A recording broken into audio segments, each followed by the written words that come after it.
మంచిది అన్నమాట. అన్నిటికీ కూడా భూమి కాస్తాం. అంటే దేని ఏంటి ఉపయోగం ఏంటి?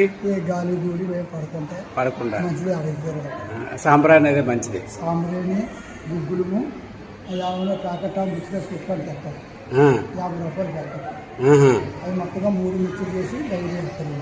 2 పూటలు వేస్తారా? ఒక పూట? ఒక పూట తాము ఆన్ చేశాక ఈ ఎత్తులు మంచిది.